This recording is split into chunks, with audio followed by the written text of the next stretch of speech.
What up, everybody? The dark pool manipulation has been literally flaking our nutsack for a bit here, and we cannot win without these methods being dealt with. The methods they're using, the hedge funds are using to just destroy AMC and GameStop, and how we will not win without them. I'm going to be going over this today, and after this video, I need you all to tweet to the SEC or do something. Please don't just watch this and go cry.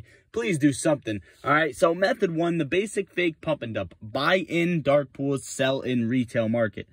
The big institution buy a large amount of shares, preferably from another institution or the company, like Madix did when AA sold them 8.5 shares of AMC, 8.5 million shares of AMC, not affecting the price movement upward whatsoever. Two, the big institution then sell those insane amount of shares in the retail market, faking a sell-off and crashing the price. This is being repeated 1,000 times a month in AMC in smaller, less notable scale.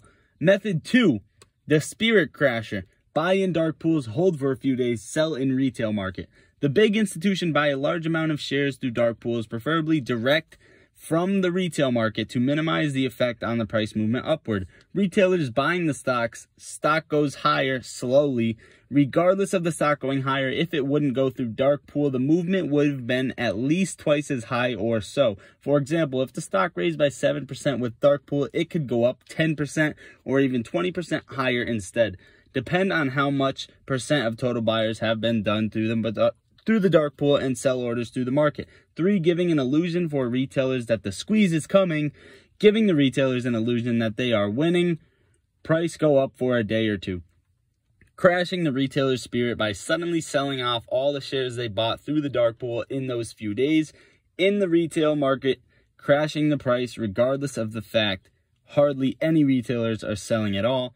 Cause the awkward situations like the picture below, and I know you guys have seen these, where you see 94% buyers and yet the price still crashes. Right here, guys, 94% buyers, 6 sellers. That's another method. Method three, LOL, free money. This method is used not to crash or pump the price, but rather to manipulate people to buying options and then steal their money by manipulating the price. Think about it as a roulette where the casino decide exactly where to stop the ball, obviously on the only number that hardly anyone put their cash on. The big institutions buy a large amount of shares through dark pools, preferably direct from the retail market to minimize the effect on the price movement upward.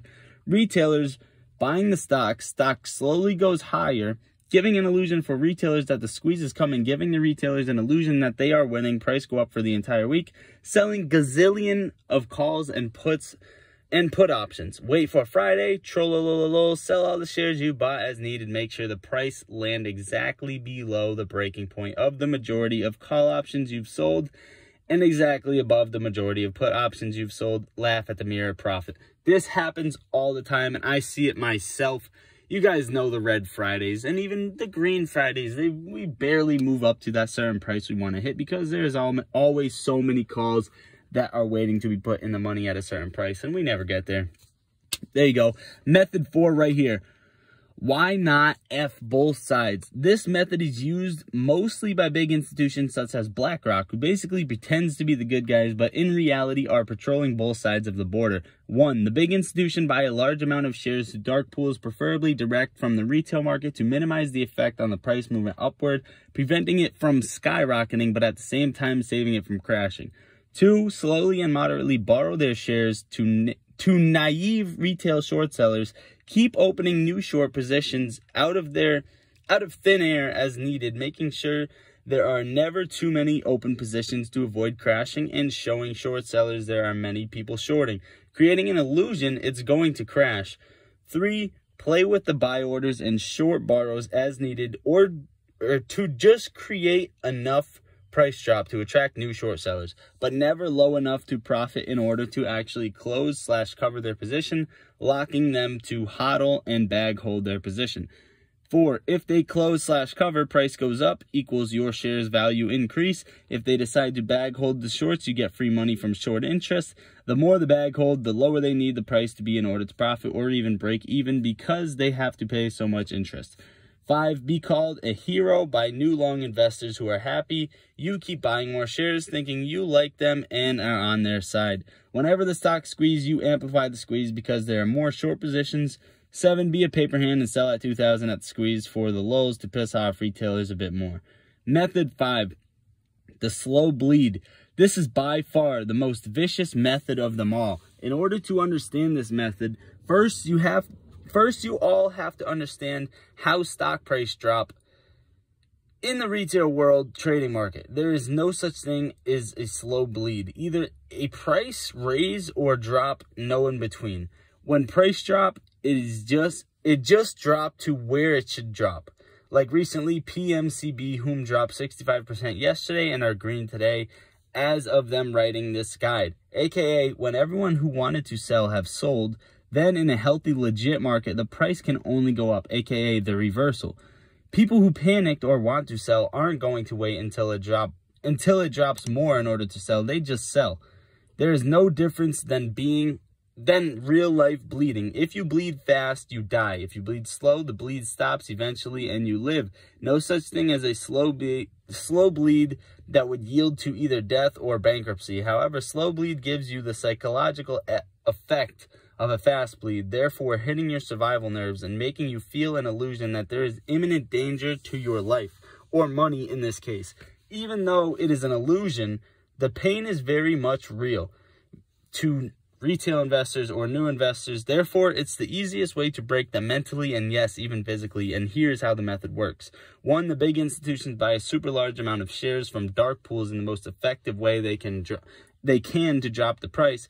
Borrow all their shares by opening tons of short positions. Instead of dumping them all at once and making it look like a crash, they sell them slowly over the day, making sure that any hope of reversal you have are being vaporized. At the end of the trading day, they normally make a grand finale with a big fake drop, making you feel like other people abandoned hope and sold before you do. 5, repeat. Now, method 6, the pattern. By far the smartest and most advanced technique used by Citadel and other skills. They use this technique only when they are truly desperate against the smartest and most savvy retailers in order to use their own intelligence against them. This technique makes you think that there is a pattern used by the manipulators that is all scripted, that you are smart, that you finally figured out a system, and that you, damn, so smart, bro, figured out the pattern of all of this. Oh, look, it jumped to 40, then it crashed 30, then it jumped to 40, then it crashed 30. I will tell you, I will just sell at 40 and buy again at 30. No, you are not a stock market guru, and you are not smarter either. Every single smooth-brained ape in this Reddit have already thought about it. The fact is, there is no pattern in here. The way they make you think that, oh, every Friday in the last 2 months the price is crashing, I will just sell and rebuy now. I will buy put options and then sell more shares, EOD, until, guess what, it doesn't happen. The one time that you finally will try it would be the one time that it doesn't, and you will lose all your money. And not because you are unlucky, but because you are stupid and fall into the trap. They planned it all along. They have 300 million AI that read your stupid brain. You are predictable. I'm not gonna lie, they hit me with this before, guys. But now that all of the methods are out of the way and that you guys have seen that, I wanted to bring up one more thing. The biggest advantage of dark pools is that market impact is significantly reduced for large orders. The dark pools may also lower transaction costs because dark pool trades do not have to pay exchange fees, while transactions based on the bid-ask midpoint do not incur of the full spread. Off-market prices may be far from the public market. The prices at which trades are executed in dark pools may diverge from prices displayed in the public markets, which puts retail investors at a huge disadvantage. High-frequency trading firms puts out small orders so as to detect large hidden orders in dark pools. Guys, please go do this, right? I'm going to do the same thing as soon as I post this video. Please do something. Tweet at the SEC, tag the SEC. Just copy this tweet, right? Hashtag AMC, hashtag GME, at SEC Enforcement, and with the link to this video. And just, you can do whatever. You want to put a paragraph under it, suspend dark pool trading. That is the narrative we have to get across right now. Or just do something, right, guys? Just do something. Hopefully Gary Gensler can do something. We just need something to happen, right? This is going to be a never-ending cycle, and it's just corruption, and it's not on our side. I mean, it says right here, retail investors at a huge disadvantage. They have lower transaction costs, do not have to pay exchange fees, and they can do so many other things around this. I just read you 6 methods. Guys, please, we got to do something about this. I love you all. Consider hitting that like button, hit that subscribe button. Lottery Stocks out.